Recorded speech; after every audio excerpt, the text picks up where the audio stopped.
Bienvenidos a este ciclo especial de capacitación virtual producido por el Centro de Capacitación del Ministerio Público de la Provincia de Buenos Aires. En el día de hoy presentamos a Jorge Litvin, autor de Hackeados, Delitos en el Mundo 2.0 y Medidas para Protegernos. Jorge es abogado, especialista en cibercrimen y evidencia digital por la Universidad de Buenos Aires. Ha realizado estudios de posgrado en Derecho Penal y Tecnología en universidades locales y extranjeras. Es profesor adjunto de Derecho Penal de la Universidad del Centro de Estudios Macroeconómicos de Argentina, UCEMA. Ha brindado entrevistas y escrito varios artículos de opinión para diversos medios locales y extranjeros sobre ciberseguridad y crimen digital. Aquellas personas que quieran realizar alguna pregunta podrán hacerlo a través del canal respectivo que se encuentra disponible en la ventana de sus navegadores. Sin más, los dejo con nuestro invitado, Jorge. Perfecto. Bueno, primero que nada, mil gracias por la convocatoria, mil gracias por el espacio. La verdad es que cuando me lo propusieron, cuando me convocaron, no daba mucho crédito y me costó hasta pensar en qué puedo colaborar con un público que probablemente tenga igual o mayor conocimiento que yo en este tema, y era qué puedo aportarles, porque ustedes deben saber mucho mejor que yo cómo investigar un delito digital, qué pedir en un oficio dirigido a un proveedor de servicio de Internet o a las redes sociales, cómo resguardar la evidencia que sabemos que es tan volátil en el ámbito digital.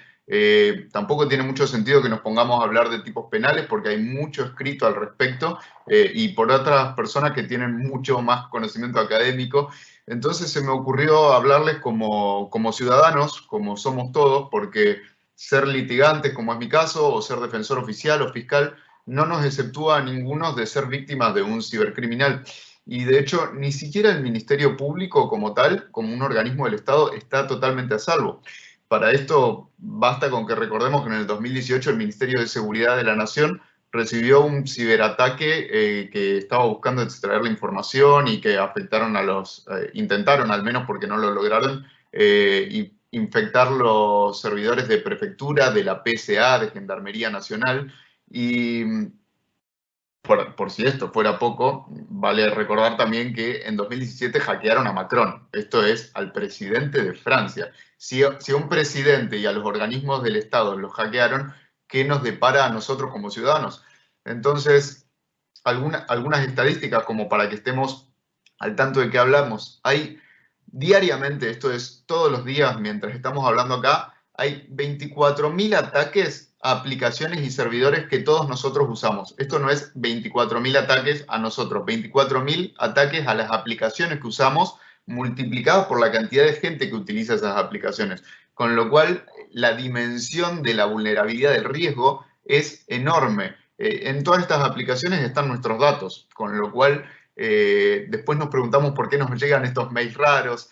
Y lo cierto es que estos mails, que están muy de moda ahora, el phishing, que después podemos hablar de eso, tienen estadísticamente un 30% de probabilidad de éxito. Esto es que la gente caiga en apretar ese clic, en descargar ese archivo que viene en ese mail fraudulento, con lo cual, no sé cuántas personas seremos acá ahora, pero seguro que por el conocimiento que todos tenemos, la estadística va a ser menor, pero asumo que no menos de un 10% de nosotros hemos sido víctimas o han intentado hacernos víctimas de un phishing, de un fraude virtual, de algún tipo de ciberataque, no importa cuál, y quizá ni siquiera nos dimos cuenta.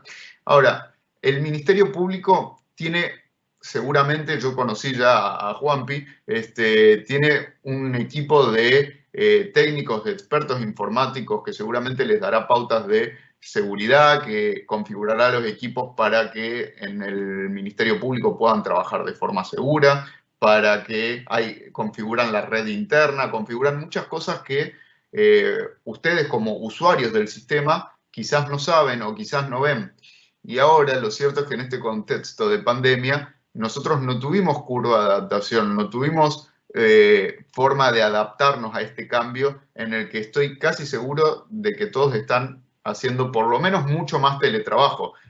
Todos están trabajando remotamente y la oficina que tenían en el Ministerio Público ahora quizás sea en el living de su casa con pantuflas, y las cosas que usaban para trabajar antes son ahora las que tienen en su hogar, tal y como ustedes las tienen configuradas en su hogar, con las medidas que tomaron en su hogar, si es que tomaron algunas, con lo cual la información, tanto personal como la del Ministerio Público con la que ustedes están trabajando, está en un riesgo mucho mayor a la que ya estaba cuando trabajaban de la forma más segura posible.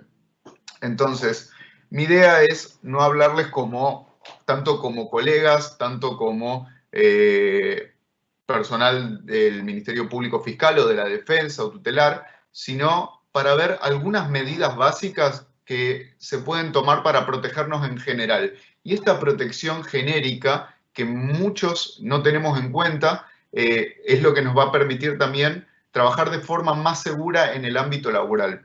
Y yo les cuento, como decía Edu cuando me presentó, yo escribí un libro en cuarentena que se llama Hackeados, que creo que se los difundieron o se los mandaron.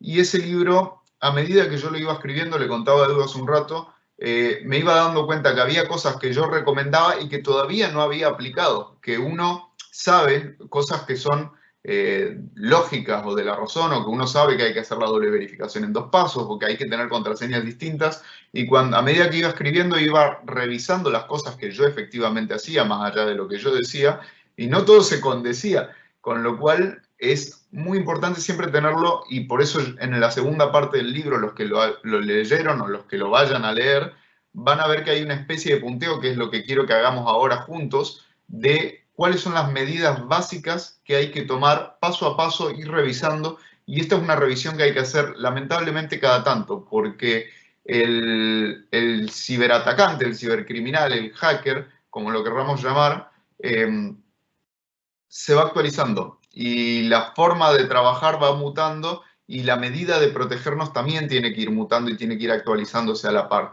Piensen que, por poner un ejemplo, Zoom, que es la plataforma que originalmente quizás íbamos a usar y ahora está Microsoft Teams, pero Zoom tuvo cualquier cantidad de vulnerabilidades, fue trending topic en redes sociales por los hackeos, igual que House Party, y quizás no pudo prevenir esos ataques porque no se la veía venir, igual que todos, la cuarentena y el aislamiento hizo que se potencie mucho el uso, pero fue solucionándolo con parches, con actualizaciones, con lo cual tener actualizado el software es también muy importante para ir protegiéndose. Y así como el software se actualiza, tenemos que actualizarnos nosotros, porque quizás el error en el ciberatacante no apunta tanto al error de un sistema como apunta al error humano, que es el usuario del sistema.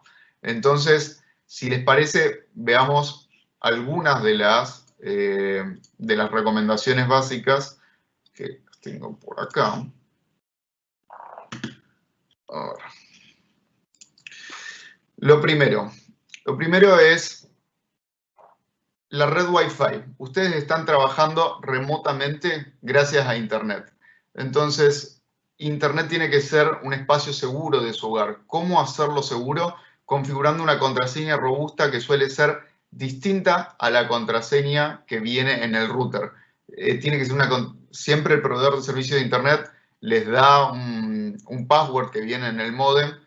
Mi recomendación es siempre cambiarlo y utilizar contraseñas robustas que se vayan actualizando. Los que tengan además una red paralela de invitados, usen una contraseña distinta para eso.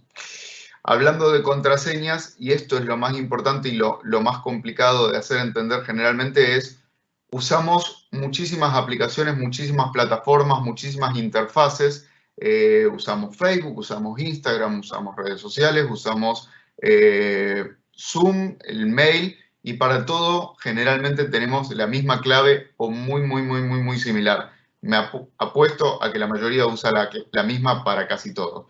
Y hay una frase que yo siempre uso que es: si la puerta de tu casa, la puerta de tu auto y la puerta de tu oficina se abren con llaves distintas, no pretendas usar para todas tus cuentas la misma. ¿Por qué? Porque si tenemos una llave, pensémoslo en el mundo físico, si tenemos una llave maestra que abre todo, que permite acceso a todo, y esa llave la perdemos o es robada, o lo que sea, alguien la tiene al alcance que no la debería tener, tiene acceso a una sola cosa en vez de a todas nuestras cosas. Entonces, les voy a poner un ejemplo práctico. Volviendo a Zoom, o si quieren vayamos a LinkedIn, otra red social que tuvo una filtración de datos importantes. Cuando una aplicación sufre un ataque en la que se filtran los datos de los usuarios de esa plataforma, los datos que se suelen filtrar son nuestro usuario, nuestra contraseña, entre muchos otros. Ahora, ¿qué pasa si ese usuario y contraseña que se filtra es la misma que usamos en LinkedIn o Zoom, que la que usamos para Facebook, la que usamos para loguearnos en el Ministerio Público o para el mail laboral? Estamos en un problema. Entonces, disminuir el riesgo es aislar ese problema a que cada cuenta tenga una contraseña. Y ustedes me van a decir, esto es muy tedioso, esto es imposible. Y la verdad es que es tedioso, sí, pero hay formas de simplificar la vida, que es a través de gestores de contraseñas. Yo ahora voy a tratar de mostrarles un par, porque la gente me dice, ¿y qué gestor de contraseña tengo que usar? A ver si puedo compartir la pantalla. Edu, vos me darás el OK, a ver si es que se puede ver. A ver.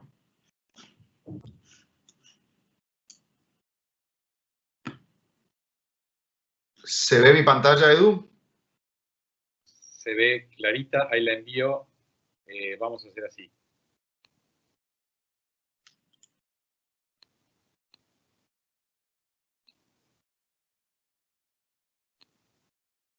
Ahora vas a ver la pantalla, va a ocupar tu lugar. Perfecto. Ahí está la pantalla en vivo. Ahí está la pantalla en vivo. Bueno, este es un ejemplo de un administrador de contraseña. Keeper, hay muchos, ¿no? Pero yo recomiendo dos, que son Keeper y este que se llama Dashlane. ¿Qué hace un gestor de contraseñas? Básicamente hoy en día tienen muchas más funciones, pero una es resguardar en un solo lugar contraseñas distintas y autocompletarlas en todas las plataformas. Entonces, cuando ustedes descargan una de estas aplicaciones, lo que les permite es o generar contraseñas nuevas, seguras, que sean, les doy algunas pautas ya que estamos, de generación segura de contraseñas, que tengan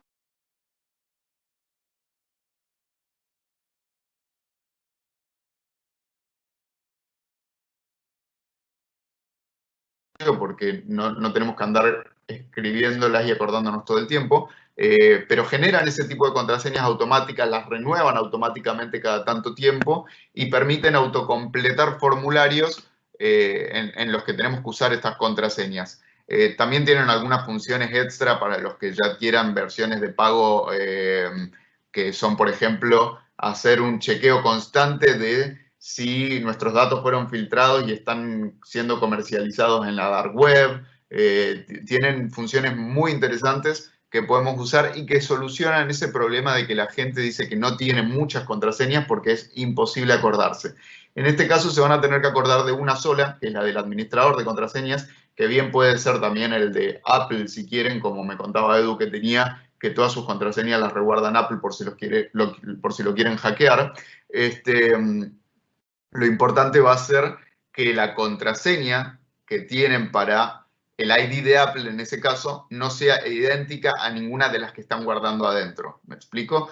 La contraseña que ustedes se tienen que acordar es la más segura de todas y esa sí la pueden tener en el papelito porque, como yo siempre digo, el papelito no se puede hackear. El anotador es inhackeable. A ver si puedo volver de la pantalla ahora. ¿Querés volver a tu imagen plena? Sí, es más linda la pantalla, pero volvamos a hablar con la gente. A ver si puedo. Ahí estamos. Ahí que se ve. Tu imagen. Ahí se ve mi imagen. Perfecto. Solucionamos el tema contraseña, supongamos. Una cuestión muy importante, la doble verificación en 2 pasos que se escucha tanto. ¿Qué es la doble verificación en 2 pasos? Implica que en cada plataforma que yo voy a usar o en muchos dispositivos se requieren 2 cosas. Primero, algo que yo sé, esto es mi usuario y mi contraseña, y otra cosa es algo que yo tengo físicamente, que suele ser el teléfono, aunque hoy en día hay otras formas de verificar.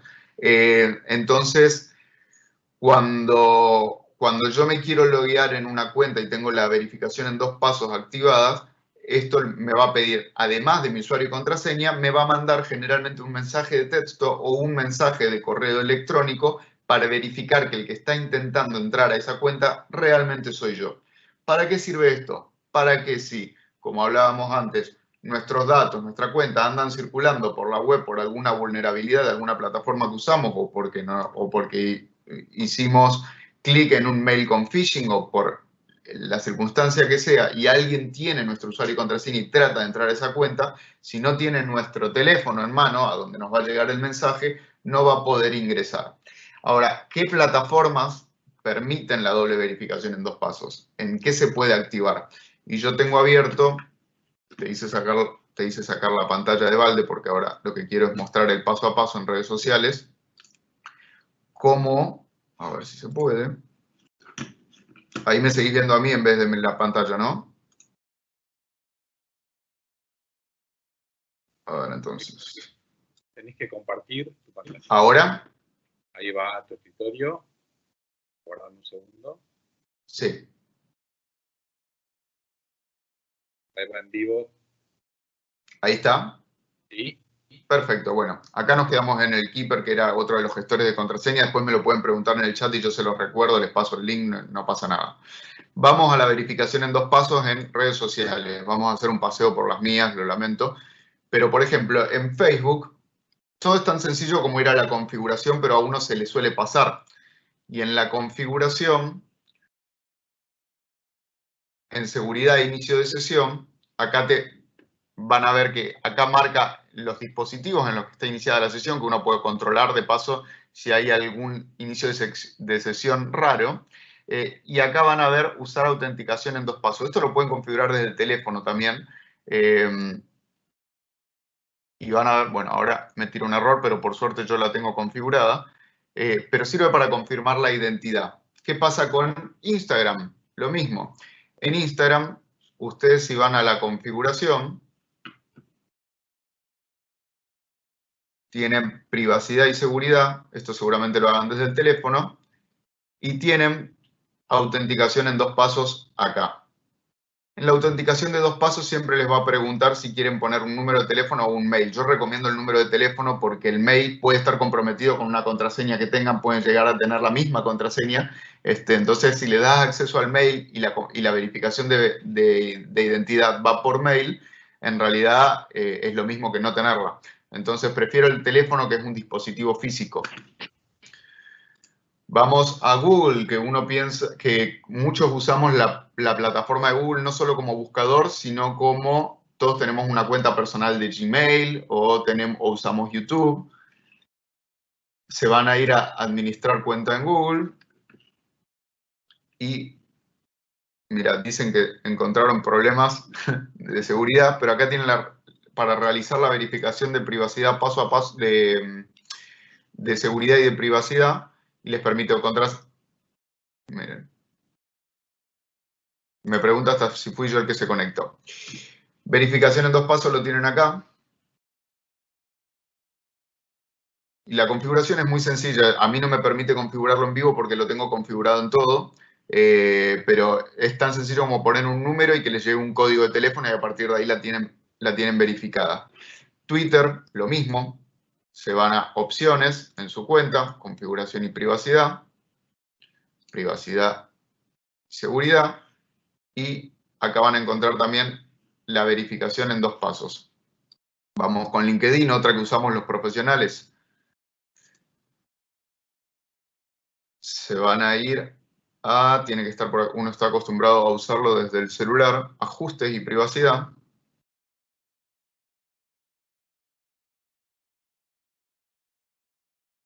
Y verificación en 2 pasos. No sé si lo ven, acá está activado.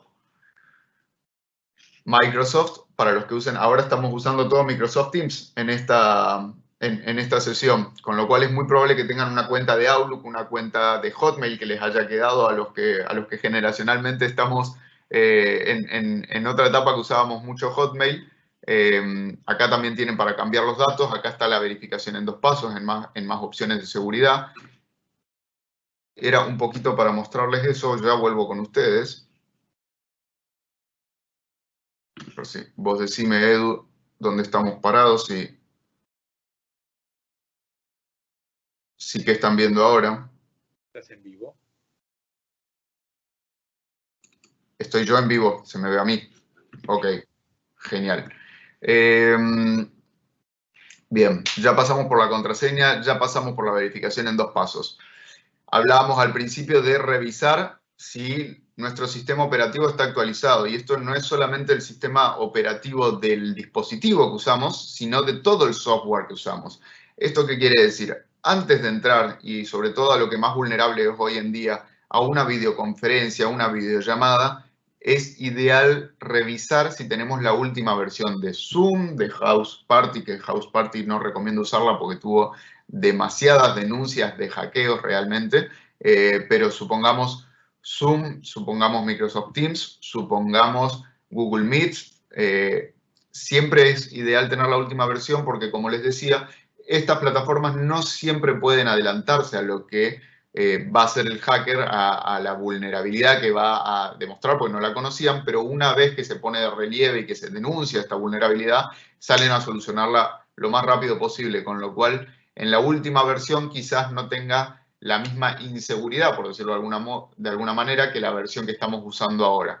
Zoom, de hecho, en la última versión, la 5.0, que salió hace unos días, ya tiene cifrado extremo a extremo, que eso significa que desde el emisor hasta el remitente no hay interferencias en el medio, y esto es un concepto muy similar a lo que es configurar una VPN, que también es algo que les recomiendo en su red personal y que deben tener dentro del Ministerio Público. Y una VPN son las siglas en español de red privada virtual. Sería en inglés Virtual Private Network. Y lo que permite es, les voy a dar el ejemplo físico del correo postal, si alguien lo usó en algún momento de la vida antes de usar el mail. Uno va hacia el correo con una carta que le quiere mandar a alguien y esa carta se la entrega a una persona, que se la va a entregar a otra persona, que la va a llevar hasta otro lugar, que se la va a dar a otra persona, que la lleva hasta el lugar final del remitente y pasa por un sinnúmero de personas que nosotros ni sabemos hasta el destino final. Lo que asegura el cifrado o la VPN en este caso es que desde el lugar del remitente hasta el lugar del destino, independientemente de cuántas personas tuvieron contacto con esa correspondencia, con ese dato, en este caso, nadie va a abrir la carta, entre comillas, salvo el destinatario final. Eso es lo que asegura un cifrado en teoría. Zoom al principio decía que tenía cifrado, después con todo lo que supimos que pasó, nos dimos cuenta de que lo dijo, pero no era tan así. Ahora finalmente parece que sí tiene cifrado. Vamos a otro punto que parece bastante obvio, pero que la gente no tiene en cuenta, es la utilización de un antivirus. Y un antivirus es un programa que dé una solución completa de seguridad, no solo que sea un análisis gratuito de virus, sino que sea un anti-spyware, anti-malware, que permita proteger, además de la PC, además de la computadora, también el celular, la tablet, que son los dispositivos que más usamos hoy en día. No estamos tanto en la computadora como con el teléfono en la mano, quizás. Entonces, un programa de seguridad nos da una capa más de lo que tenemos más inmediatez en el día a día. Entonces, ¿cuál me pueden preguntar? Miren, casi todos los antivirus que hay en el mercado, los más conocidos son todos ofrecen casi lo mismo. Tienen que elegirlo ya ahí por un tema de precios, cantidad de dispositivos, para proteger a toda la familia, para proteger 5 dispositivos, 2, 1, lo que ustedes quieran, pero las marcas más habituales, si quieren, son ESET, McAfee, Norton, Kaspersky, Bitdefender, con lo cual en cualquiera de estas, quiero que las vayan anotando, que me las pregunten después si quieren de nuevo. No tenemos convenio con ninguna, pero es una solución de seguridad que no tiene que verse como un costo, sino como una inversión. Yo sé que tienen una suscripción anual pero tienen que pesarla como un seguro. Y finalmente, si tenemos alguna vulnerabilidad por no tener un programa de antivirus que nos proteja, el problema nos termina costando mucho más caro que haber contratado esta solución. ¿Puedo hacer una pregunta? Sí, las que quieras. Acá tenemos una persona, Viviana, que pregunta, dice, si me encuentro en mi red social y no cierro la sesión, ¿se puede acceder a mis datos y usarlos en forma fraudulenta? Por no cerrar la sesión en el dispositivo o dejarlo abierto en una... Porque, si, a ver, me parece que entendí a medias la pregunta. Si uno está usando Instagram en su celular, Facebook, LinkedIn, lo que sea, y no cierra la sesión y lo deja abierto, no pasa nada. Lo que pasa es si uno está en la computadora del trabajo o se va a o está en el VIP del aeropuerto, en el cibercafé, que ya no existen casi más que para cometer delitos. Si uno está en un lugar si uno utiliza esa red social en un dispositivo que no es propio y deja la sesión abierta, ahí sí, lógicamente. Pero no hay ningún problema, si entendí bien la pregunta, si uno deja abiertas sus sesiones en el teléfono, en la computadora personal a la que tiene acceso uno, con eso no habría ningún inconveniente. No sé Igual, si vos ves si quedó respondida sí, la entiendo que pregunta. sí. Lo que se desprende de todo lo que venís diciendo hasta ahora es que claramente el teléfono también tiene que tener una contraseña siempre. No, sin duda, es muy importante eh, un factor de desbloqueo, si se quiere, el teléfono, ya sea numérico, ya sea por datos biométricos, por reconocimiento facial, que hoy lo permiten, pero si uno deja la puerta abierta, no se puede quejar de quién entra. ¿Me explico? Entonces, siempre, mientras más medidas de seguridad tengamos de intermediario, de aduana, de peaje entre el que quiere entrar, aunque seamos nosotros y nuestra información, es mejor, porque nosotros siempre vamos a poder entrar, pero si hay una capa de protección y quiere entrar alguien ajeno, por lo menos se lo vamos a complicar. Entonces, si perdemos, si nos roban el teléfono, supongamos, y no teníamos habilitada la función de desbloquearlo con un password o con nuestros datos biométricos, y el que encontró nuestro teléfono en la calle o el que lo encontró en nuestro bolsillo o en nuestra cartera o en lo que sea, va a tener acceso a todo lo que tengamos ahí dentro, a todas las sesiones que tengamos iniciadas. Entonces es muy importante tener configurada la privacidad de acceso al dispositivo aun cuando está prendido. Siempre y cuando tengamos esa capa de protección, que estuviste muy bien en aclararlo, no hay ningún problema.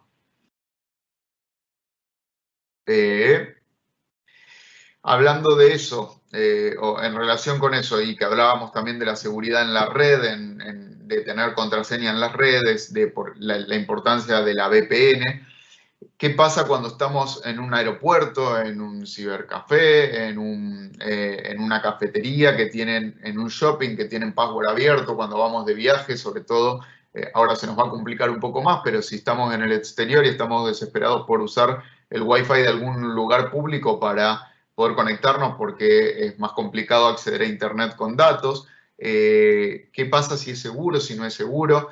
Yo lo que siempre recomiendo es si se va a usar ese tipo de red abierta, que en Buenos Aires tenemos muchas también, incluyendo las del gobierno de la Ciudad de Buenos Aires, es no hacer operaciones, transferencias, manejar datos, iniciar sesión que no esté previamente iniciada, cargar password, usuario, contraseña, lo que quieran, en ese tipo de red, porque nunca tenemos control de quién está detrás de esa red, quién está accediendo a los datos que nosotros estamos cargando. Entonces, todo lo que sea transferencias de dinero, operaciones financieras o iniciar sesión, mejor evitarlos en redes abiertas. El tema del phishing que hablamos al principio, muchos de ustedes ya sabrán lo que es phishing, pero para explicarlo de la forma más clara posible, el phishing es un mail proveniente de alguien quien dice ser alguien que realmente no es. Y esto suele ser una organización oficial, suele ser una persona, puede ser inclusive un phishing teledirigido a ustedes especialmente, en el que se presentan como su superior jerárquico en el trabajo, quizás, o como alguien del departamento del sistema del Ministerio Público. El phishing es una expedición de pesca, podríamos decir, en la que el cibercriminal es el pescador, la línea o la caña que utiliza suele ser un mail o un mensaje de texto o de WhatsApp también. El señuelo que suele usar es una promesa de algún tipo de beneficio o una alerta de algo importante que ustedes tienen que hacer para llamar su atención, como por ejemplo que se dio de baja su cuenta en tal plataforma, en Netflix, la más común hoy en día, que no se pudo procesar el pago en Netflix, entonces tienen 24 horas, les ponen una urgencia para verificar la cuenta, y el anzuelo es un link, un enlace que te lleva a una página web o bien un archivo mucho más grave que tienen que descargar.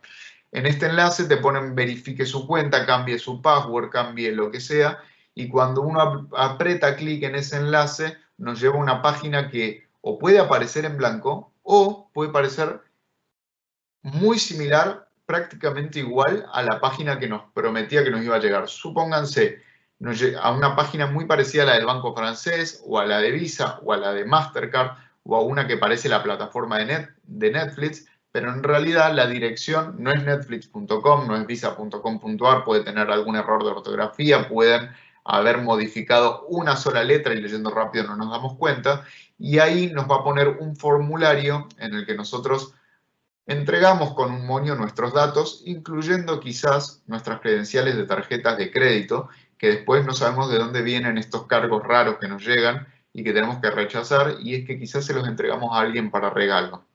El panorama del phishing es mucho más grave cuando en vez de buscar sacarnos datos, buscan instalarnos algo. Esto es un virus que viene encubierto en un archivito que suele ser un PDF o un Word. En esta época de pandemia, de hecho, se puso muy de moda relacionado con el coronavirus. Prometían desde el protocolo de actuación de cómo prevenir hasta la receta de una vacuna casera, que sabemos que la vacuna todavía la están desarrollando, pero ellos ya nos prometían por mail la receta de la vacuna.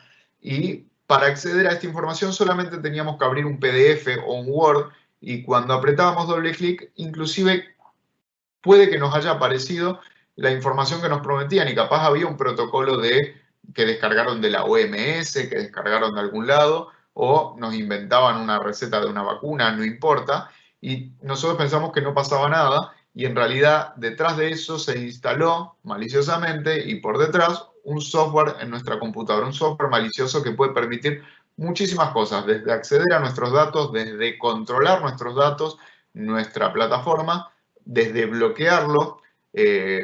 Un caso muy conocido que ustedes deben saber típicamente es el de las extorsiones o el ransomware, en el que el software que se puede descargar nos bloquea el acceso o el uso de determinados o de todos los datos de la computadora, y nos sale una pantalla emergente que nos pide como rescate de ese secuestro de datos una suma de dinero en bitcoins o en cualquier criptomoneda que suele rondar los $1000 para arriba, y la verdad es que uno entra en pánico muchas veces por no saber qué es lo que está pasando, porque te prometen que tienen tus datos, que tienen control, que no vas a poder más acceder a la información, o inclusive dicen que tienen acceso a tu cámara web y te pudieron filmar en algún momento íntimo, o que tienen fotografías tuyas, o tienen el historial de navegación y accediste a un lugar que quedaría mal que quede reflejado que vos accediste,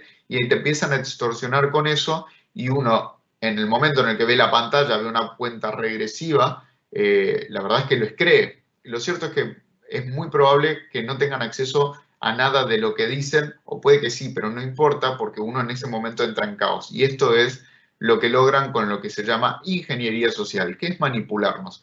Entonces, hay que estar muy atentos a este tipo de correos, a este tipo de enlaces y a este tipo de archivos, porque ponen en riesgo no solo nuestra seguridad personal, sino cuando estamos trabajando remotamente, también la información con la que trabajamos, que voy a lo que hablábamos al principio, no tomamos las mismas medidas ni nuestros sistemas están tan bien configurados o de forma tan segura como los del Ministerio Público quizás, y estamos trabajando con información del Ministerio Público o yo con información de clientes, y si de repente por algún error involuntario les doy acceso a alguien con eso, le doy la llave para extorsionarme y yo no sé qué tan lejos puede llegar con esa información.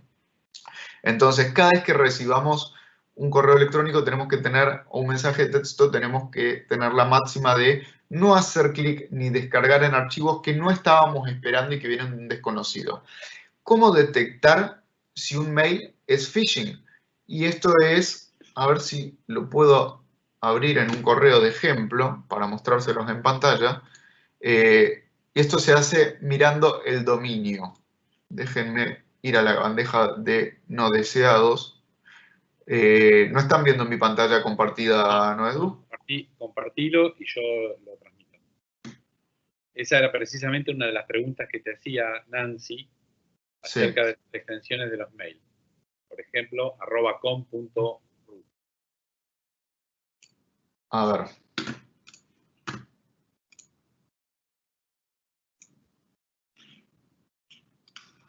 Ahí vamos. Espera un segundo.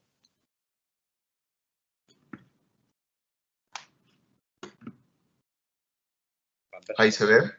¿Sí? Este es un mail, este es un clásico correo de phishing. A ver si lo puedo ampliar. Bien, está dirigido hacia mí, se presenta como Customer Service, viene de Amazon, tiene el loguito oficial de Amazon, dice que recibieron mi orden, que yo en teoría compré un iPhone, yo no sé de qué me están hablando realmente, pero parece ser de Amazon, y me dice que la compra por la que yo no pagué nada y me encantaría saber dónde está este teléfono que me están regalando ahora, tengo que iniciar sesión y acá, miren este vínculo. No aparece en nada Amazon.com, ¿no? Ahora, ¿cómo yo sé? Porque en los dispositivos de Android o en algunas plataformas con Windows me muestra el mail del remitente, pero en esta plataforma de Apple, por ejemplo, solo me muestra la descripción. Y lo cierto es que acá donde dice Customer Service, cuando yo creo una cuenta de correo, puedo poner lo que yo quiera. Yo me puedo presentar como Apple, me puedo presentar como Amazon, me puedo presentar como el presidente, puedo ser quien yo quiera. Ahora, ¿qué pasa si yo pongo acá? Acá veo el dominio. El dominio es lo que viene después del arroba. Esto no parece ser de Amazon muy oficial, ¿no? Entonces, esto delata, esto no miente de dónde realmente el correo proviene.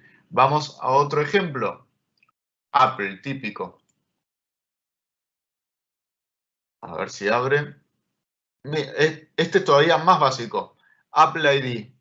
En el asunto me ponen notificación de declaración, alerta de seguridad, inicio de sesión, información de informe de usuario registrado sobre su cuenta.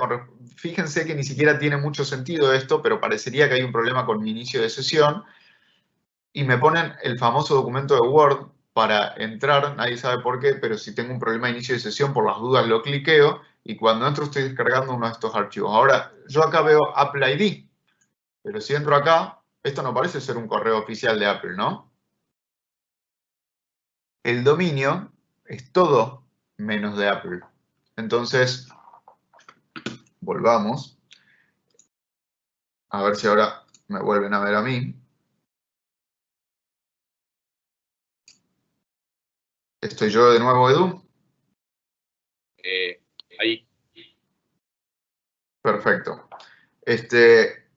Entonces, siempre es muy importante corroborar realmente la autenticidad del remitente y en esto el dominio nunca miente. Hay otras formas de darse cuenta de si es phishing o no, como por ejemplo prestarle atención a cómo se dirigen a nosotros en el mensaje, si el mensaje es muy genérico, si dice estimado cliente, estimado usuario. Estos mensajes son... Las campañas de phishing suelen ser como un medio mundo, una red muy grande que el cibercriminal tira con muchos anzuelos y sabe que alguien va a caer. Entonces, no está muy producido. Ya vimos que era muy fácil de identificar y darse cuenta para casi todos. Para nosotros que estamos formados generalmente, como que a simple vista parece que no puede engañar a nadie, pero lo cierto es que si siguen llegando es porque hay gente que todavía cae.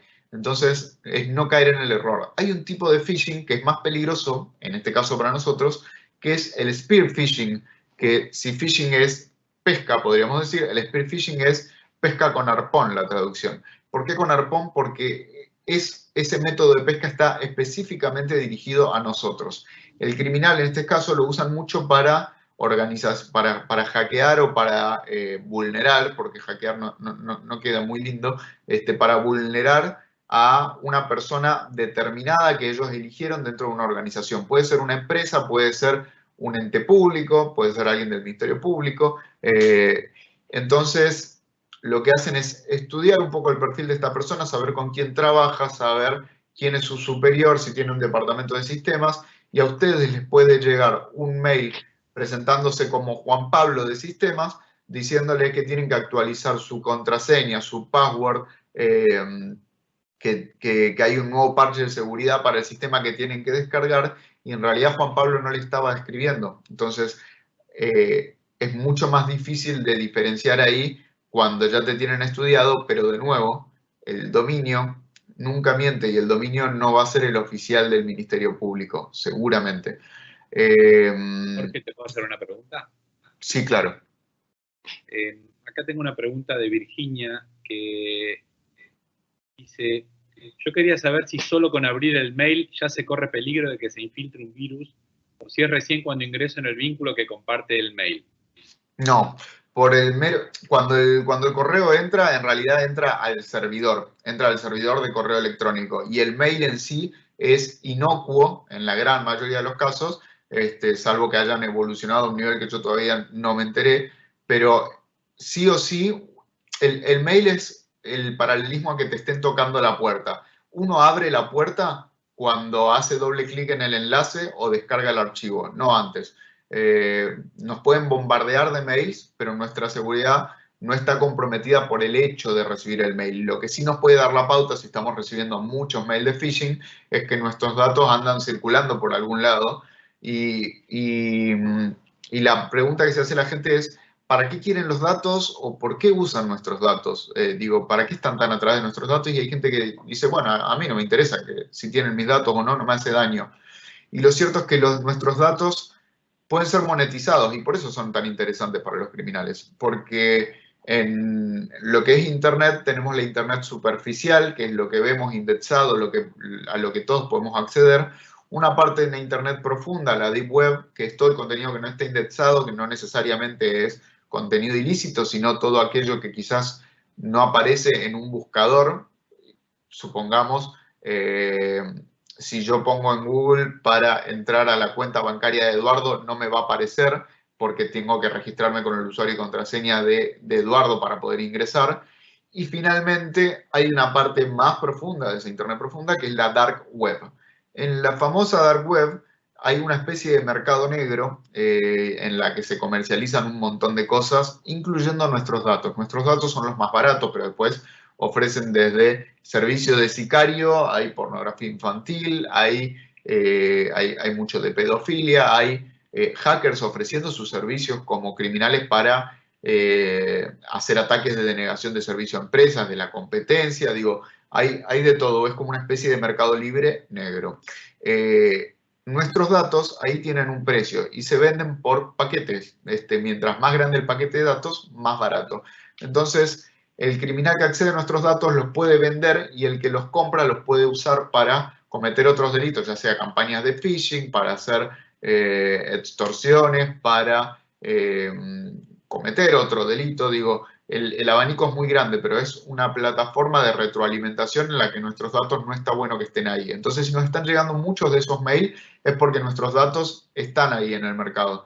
Entonces, es mejor estar atento a eso y empezar a revisar si tenemos, volviendo a lo que ya hablamos antes, las contraseñas al día, si las cambiamos, si son distintas. Pero para cerrar la pregunta, no. Por recibir un mail, no, pero sí hay que estar atento a por qué estamos recibiendo tantos mails. ¿Me explico? Jorge, ¿puedo hacer Sí. algunas preguntas más? Sí, claro. Mira, acá desde Mercedes preguntan, desde Mercedes, provincia de Buenos Aires, preguntan si para los teléfonos móviles es necesario utilizar un antivirus. Sí, sin dudas. El teléfono móvil hoy en día es el dispositivo que más usamos de todos y entonces tiene que ser el más seguro de todos, porque tenemos toda nuestra información, digo, de todas las prestaciones que tiene un teléfono, la que menos usamos es como teléfono. Lo usamos para chat, para redes sociales, para trabajo, para mail, para leer, lo mismo con la tablet, entonces tiene que ser el dispositivo más seguro de todos, el que más usamos, y generalmente la gente se queda con que el antivirus es solo para la PC, porque es a lo que estábamos acostumbrados generacionalmente hacia atrás, y hoy en día, como el celular es el que más usamos, para mí tiene que ser el más protegido, y de hecho si uno entra en la página web de cualquiera de los antivirus que mencioné antes, van a ver que tiene específicamente la protección para varios dispositivos, porque ya contempla esto, contempla que puedan proteger la computadora, el teléfono, la tablet en simultáneo. Es importante porque además el antivirus, además de hacer un chequeo de si tenés algún archivo raro por ahí, previene que te entre algún archivo, te avisa si una web no es segura, porque hay formas de saber que las redes en las que estamos navegando son o no seguras, pero hay que estar muy pendiente y quizás el antivirus te facilita la tarea ya de decirte, esta web me hace ruido, no entres. Tiene algunos filtros que son muy útiles para prevenir este tipo de cosas. Dos preguntas más. Sí. La primera era precisamente eso, que ya lo has respondido, entiendo, que es que el antivirus te avisa, sobre todo los antivirus más completos, te avisa, viene el antivirus para todo el sistema de navegación, para todo el browser, y también el antivirus para el mail. Entonces te avisa si el correo electrónico que estás recibiendo es malicioso. Sí. ¿Correcto? Bien, y la otra pregunta es, en caso de detectar un mail del tipo de phishing fraudulento, Sí. ¿conviene bloquear el remitente o cómo se sugiere proceder? La mejor forma es ignorar el correo, se puede eliminar y se lo puede bloquear, pero sepan que quizás no les llega de ese remitente, pero esta gente crea muchísimas cuentas y bombardea desde todas ellas, con lo cual los mails van a seguir llegando. Ahora, mucha gente me pregunta si tiene sentido denunciar estos intentos de phishing. Lo cierto es que generaríamos un abarrotamiento del sistema tremendo, colapsaríamos el sistema por investigaciones por phishing que van a llegar a ningún lado porque generalmente usan enmascaramiento de IP, usan como servidores, no sé, hay un servidor que se llama ProtonMail, que es de Suiza, que no te da la información de los usuarios, usan servidores remotos, digo. No tiene ningún sentido denunciar ante la justicia estos hechos puntuales porque son irrastreables. Lo mejor es borrar y bloquear si se quiere, y si siguen llegando de otro remitente, estar atento a lo que hablamos antes. No te estoy escuchando, Edu. Por algún motivo no tenés audio. Espérame, voy al chat a ver si puedo verlo. Tenemos algunas preguntas más. Ahora sí, ahí te escucho. ¿Querés que sigamos con las preguntas? O... Sí. Bien. A ver, la idea es sacarles dudas de ustedes, porque hablar, casi todo lo pueden leer en el libro de última. Primero, gestores de contraseña gratuitos, ¿son recomendables o no? Miren, hay uno de los que yo mostré, Dash, tiene una versión gratuita que se puede usar y que es segura. Lo que te va a habilitar la versión paga son muchos más dispositivos, porque si tenés el gestor de contraseña solo en el teléfono, te habilita un dispositivo, por ejemplo. Y si lo tenés solo en el teléfono, pero en la computadora y en la tablet o en los dispositivos de tu familia, te seguís manejando sin eso, se vuelve incómodo igual. Entonces, generalmente son pagos, excepto algunos que te limitan mucho las funciones. Yo, en términos de seguridad, pero esto es un toque personal, nunca confío de todo en lo gratuito, porque me parece que detrás de lo gratuito hay un costo implícito que quizás no lo están mostrando y tiene que ver con nuestros datos, porque nadie te regala un servicio hoy en día. Entonces hay que ver los términos y condiciones, cómo manejan los datos que nosotros cargamos. A mí me da más seguridad pagar por seguridad. Me siento más respaldado, siento que si se le otorgó un valor es porque, si tiene un costo es porque lo vale, y en este caso, como les decía, Dash, Keeper directamente que les mostré, es paga. Si no la pagas, no la puedes usar.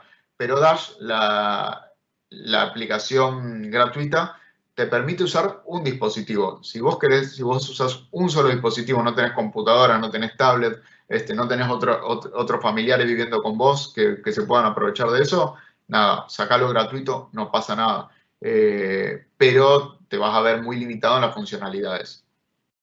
Bien, la otra pregunta es, ¿cuán seguro es abrir el home banking en una red de un organismo público, como la laboral?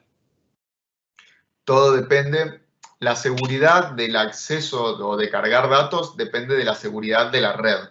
Si dentro de la red del Ministerio Público está configurada de forma segura, tiene una VPN, que yo asumo que sí, no hay ningún problema. En el único contexto que yo no accedería al home banking o a cargar credenciales o datos de usuario y contraseña son en Wi-Fi públicas, no de lugares públicos. Wi-Fi que estén abiertas y que cualquiera pueda acceder sin un password. Entiendo que el Ministerio Público debe tener muchas medidas de seguridad para proteger la red por el tipo de información que manejan, así que no hay ningún problema en el caso de ustedes de abrirlo en el trabajo. Bien, y acá hay una pregunta interesante, habla sobre la privacidad. Dice, ¿cómo establecemos la responsabilidad de las empresas respecto de la protección de datos, teniendo en cuenta que el modelo de negocios implica compartir recursos con sus socios comerciales, entre los cuales están justamente los datos de los usuarios? De nuevo, Edu, por favor, perdón. Pregunta, ¿cómo se establece la responsabilidad de las empresas en la protección de datos personales, teniendo en cuenta que el modelo de negocios de las empresas de antivirus o de las empresas, de diferentes empresas con las que uno contrata en la red, implica muchas veces compartir recursos con sus socios comerciales? Ok, el tema de la responsabilidad jurídica, si se quiere, de cualquier plataforma que tenga nuestros datos, no solo antivirus, sino redes sociales, sino puede ser una empresa privada de Argentina que tenga nuestros datos. Nosotros tenemos la Ley de Protección de Datos Personales acá, y la ley establece responsabilidad tanto civil, administrativa, como penal por la filtración o el uso de datos personales. Ahora, por esto es muy importante que las empresas y las entidades, incluyendo el Ministerio Público, tomen todas las medidas posibles para resguardar esa información, porque si no, pueden ser responsables, pueden ser demandados civil, administrativamente, en el caso de ustedes, y el Código Penal, recordemos que tiene el 157 y siguientes de acceso e implantación a bases de datos personales, con lo cual la responsabilidad se puede establecer siempre y cuando no se hayan cumplido todas las medidas necesarias para proteger la integridad y la privacidad de esos datos. Ahora, ¿se puede garantizar 100% de seguridad de datos? No, pero al momento de establecer si la empresa, supongamos, es responsable o no, lo que se va a fijar es si si cumplía los requisitos mínimos de seguridad, que son los que venimos hablando, pero mucho más específicos para empresas que tratan con datos sensibles, confidenciales o datos personales de las personas. Entonces, ¿hay responsabilidad? Hay responsabilidad civil, hay administrativa y puede haber inclusive penal si se obrara con dolo. Pero lo que va a determinar si esa responsabilidad es aplicable o no es cuántas medidas se tomaron para evitar que el hecho suceda. ¿Me explico? Ahora, ¿qué pasa con estos gestores de contraseñas? Yo no conozco en la jurisprudencia argentina, al menos que haya un caso de una demanda por filtración de datos de antivirus, de gestores de contraseñas, pero sin dudas que si ocurriere y alguien quisiera iniciar una acción contra esa empresa, por todos los convenios de cooperación que hoy tenemos, no impediría en nada tratar de demandarla, si se quiere, o denunciarla, aunque esté asentada en el exterior, que es lo que la mayoría se pregunta, ¿cómo hago para hacer responsable una empresa que no está asentada acá o que no está inscripta en la Argentina. Y se puede, pero todo va a depender de cuántas medidas tomó para evitar el hecho de la filtración de los datos. No sé si respondí la pregunta. Vamos a esperar a que nos vuelvan a... Acá hay un agente fiscal de Morón que pregunta, estadísticamente, ¿cuál es el ciberdelito más usual que suele encontrarse y que puede ser tipificado? A ver, en esta época, y por los datos de nosotros en la Ciudad de Buenos Aires, tenemos la unidad fiscal específica de cibercrimen a cargo de Daniela Dupuy, y a nivel nacional está la de Horacio Azolim. Los datos son que desde que arrancó el aislamiento y la cuarentena, aumentaron en un 500% las denuncias de delitos virtuales. ¿Por qué? Porque obviamente todo lo que se cometía en la calle hoy sucede en entornos digitales. ¿Cuáles son las conductas que más se investigaban antes de la cuarentena? Las relacionadas con pornografía infantil, con menores, el grooming. ¿Por qué? Porque son las que más les interesa al Estado y porque las otras dependen de una denuncia del particular afectado. ¿Me explico? Hay investigaciones a nivel internacional y nivel nacional que siempre están tratando de buscar ciberpatrullar, si queremos, buscando redes de pornografía infantil, buscando groomers. Entonces, la mayoría de los delitos digitales iban por el lado del 128 del Código Penal. Ahora, ¿este es el delito que más se comete? No, es del que más estadísticas tenemos. Los delitos digitales que más se cometen suelen ser accesos ilegítimos, que tenemos el 153 del Código Penal, y el acceso ilegítimo implica entrar sin autorización o excediendo la autorización que uno tenía a un sistema informático, y es el caso clásico de cualquier tipo de hackeo. Un delito informático impropio, esto quiere decir que no es un delito informático per se, sino que es uno de los viejos delitos que ya conocíamos, que ahora se comete por un medio informático, es el del 153 bis.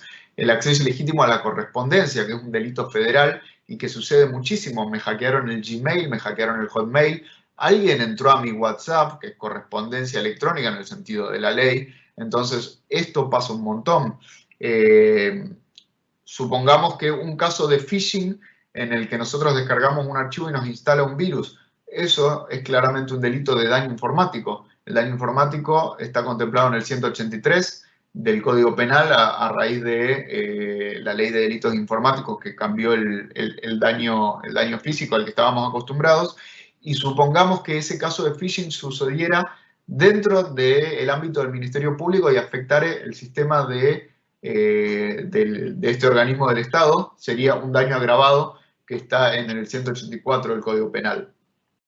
Otras conductas muy habituales, lamentablemente, que hoy no son delito todavía en Argentina y que solo tenemos en el ámbito de la Ciudad de Buenos Aires, son figuras contravencionales como la suplantación de identidad, que debería ser delito y está incluido en el anteproyecto del Código de Ley, el hostigamiento digital, que es una conducta para mí súper grave, y de hecho les cuento que mi tesis la estoy escribiendo de la necesidad de criminalizar el hostigamiento digital, que es todo lo que vemos en redes sociales hoy en día. Twitter se convirtió, por ejemplo, en una plataforma del odio y de la humillación constante, y el ciberbullying, el ciberharassment, como se lo conoce afuera, el ciberacoso, es una conducta súper peligrosa que pasa muchísimo y que si sucede fuera del ámbito de la Ciudad de Buenos Aires, es decir, cruzando la General Paz o cruzando autopista 25 de Mayo, ya no se puede investigar porque es atípica en el resto del país. Y eso es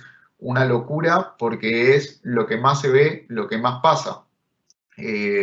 Otra conducta que pasa muchísimo y por lo que me preguntan es la fake news. ¿Qué pasa con la fake news? ¿Son delitos o no son delitos? ¿Se puede criminalizar o no la difusión o la creación de una noticia falsa? Y lo cierto es que la fake news no está contemplada como delito en sí en nuestro Código Penal. Hoy en día la única posibilidad que tenemos es de criminalizarla a través del 211, si mal no recuerdo, del Código Penal, que es por el tipo penal de intimidación pública. Cuando hacemos uso de una noticia falsa, la creamos para generar e infundir temor en la sociedad. pero la fake news en sí no está criminalizada como tal aún. Y sin dudas, uno de los delitos más clásicos, más habituales, son los fraudes, que tenemos dos variantes. Tenemos la estafa convencional del 172, perpetuada a través de un medio digital, que puede ser una plataforma como Mercado Libre, por poner un ejemplo, o la defraudación específica informática, que es la del 173, el último inciso creo que es el 16, que es totalmente distinta y ya no tiene esta escala de inducir a través de un ardid a error para que se haga la disposición patrimonial perjudicial, sino que el fraude informático afecta directamente a un sistema informático. Supongamos el caso del ejemplo de los que de alguna forma hackeaban un cajero para conseguir que este cajero largue billetes. Eso es un fraude informático, eso ha pasado muchísimo. Y sin duda las estafas informáticas a personas a través de phishing también puede ser, o a través de cualquier plataforma de compra-venta, son de las conductas que más se ven hoy en día. Y una contravención más que estoy pensando en la Ciudad de Buenos Aires es la difusión no consentida de imágenes íntimas, que hoy pasa muchísimo. El gobierno salió a recomendar el sexting, por ejemplo, pero no dio cuáles son las pautas para hacer sexting seguro, sexo virtual. Y la verdad es que el sexting es una fuente enorme de delitos de difusión no consentida de imágenes, pornovenganza se conoce en la doctrina, le dicen así, revenge porn afuera, y es súper grave, es súper habitual y tiene una variante típica dentro del Código Penal como en el 155, pero es para el que difundiera información que dio básicamente una revelación de secretos.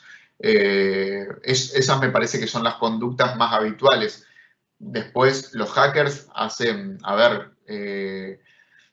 ataques de denegación de servicios, sin dudas, los famosos DDoS, pero esto ya es gente más preparada, se dedican a atacar organizaciones específicas y generalmente están contratados dentro de la dark web para arruinar a una empresa de la competencia. Entonces supongamos que ustedes son dueños de Mercado Libre y que la plataforma recibe un ataque de denegación de servicio que la baja de la red, o sea, no funciona la plataforma de compra durante un día. Imagínense cuánto pueden perder de trabajo en ese momento. O imagínense una denegación de servicio al Ministerio Público y que de repente no puedan acceder al sistema, que no puedan acceder a la información, que no puedan celebrar audiencias, que no puedan, son conductas que quizás a veces no se ven, o uno no se da cuenta y dice, no está funcionando Internet y hay una denegación de servicios detrás. No sé si se me está pasando alguna, pero me parece que esas son las más habituales. No te estoy escuchando, Edu. Ahora sí. Hay una pregunta.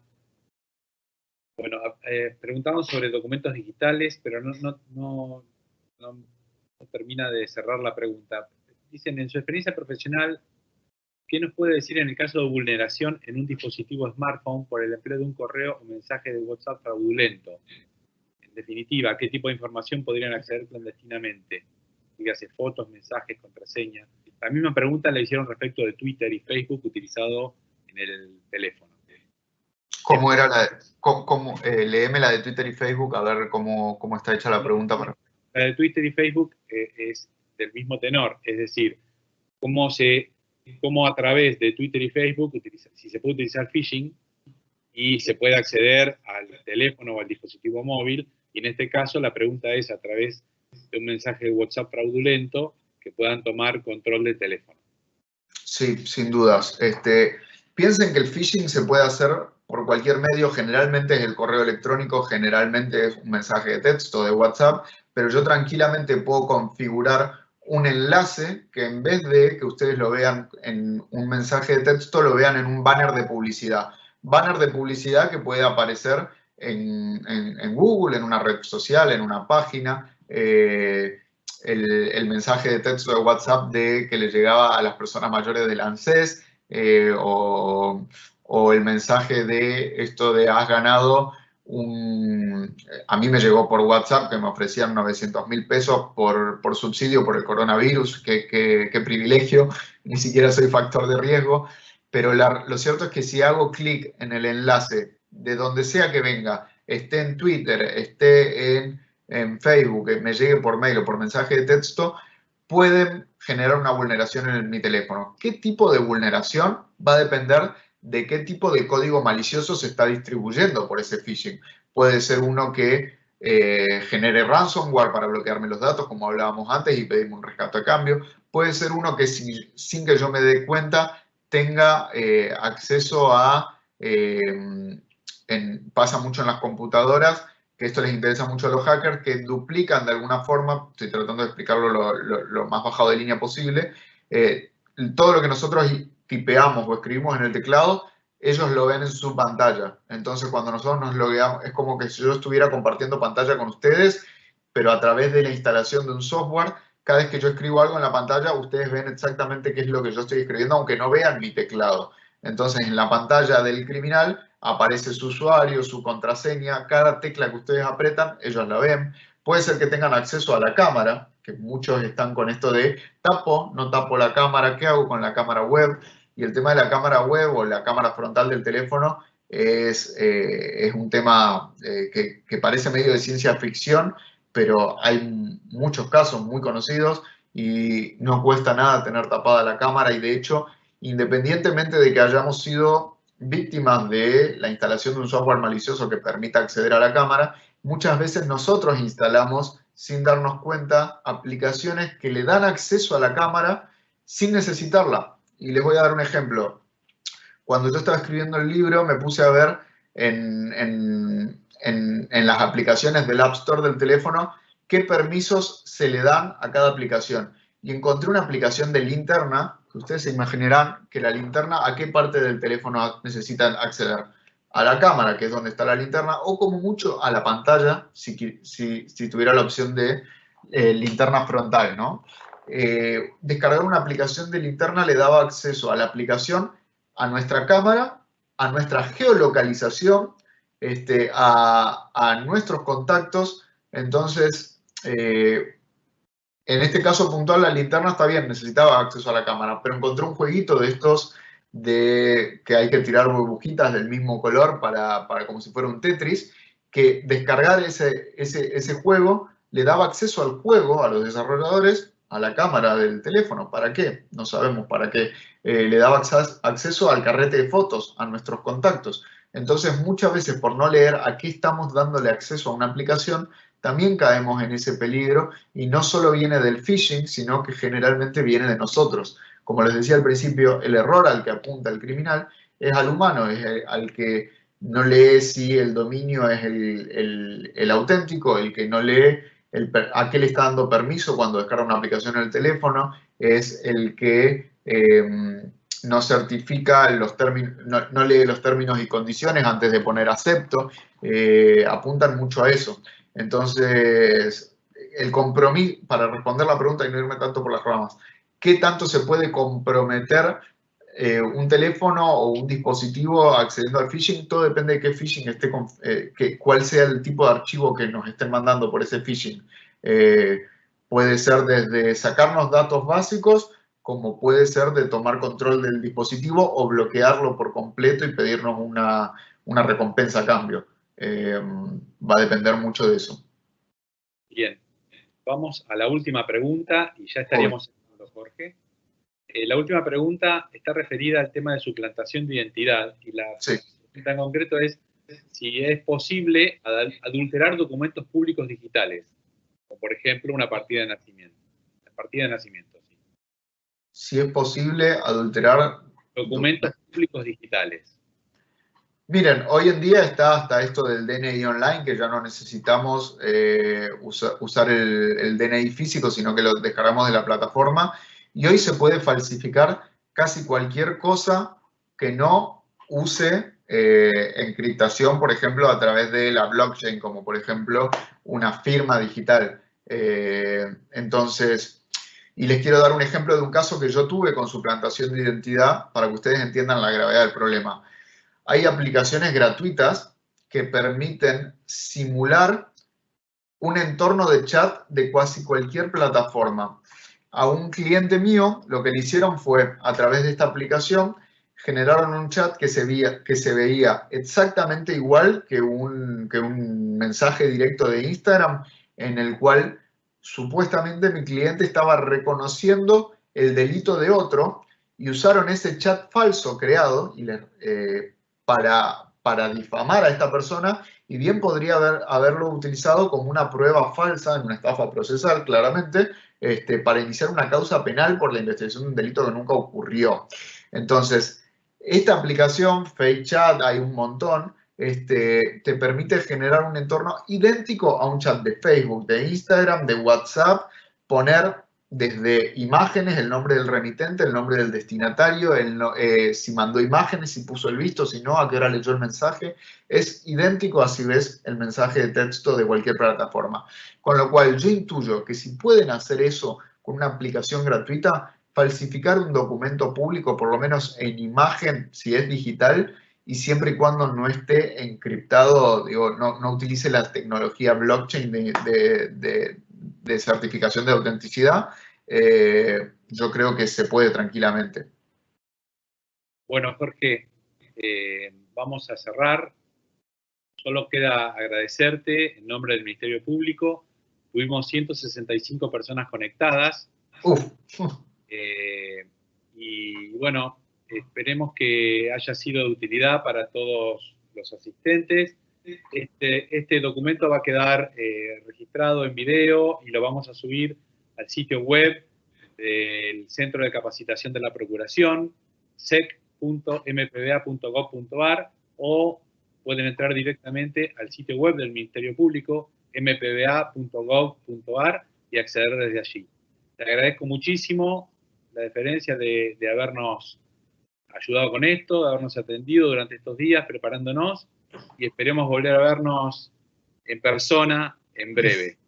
Bueno, nada, muchísimas gracias a ustedes por el espacio. Me pusieron en un brete en pensar de qué hablarle a un público que sabe más que yo. Así que me pareció que más que hablar de cibercrimen, por ahí era de algunas medidas de seguridad para prevenir el crimen, porque la verdad es que es muy difícil investigar generalmente este tipo de cosas que pasan. Es tedioso, la prueba es muy volátil, y quizás la mejor forma de no tener que investigarlo es evitar que suceda. Así que me pareció que unas recomendaciones básicas siempre le vienen bien a cualquiera. Les agradezco mucho el espacio, la convocatoria, para mí un honor, y nada, ojalá después podamos vernos personalmente. Finalizamos. Gracias.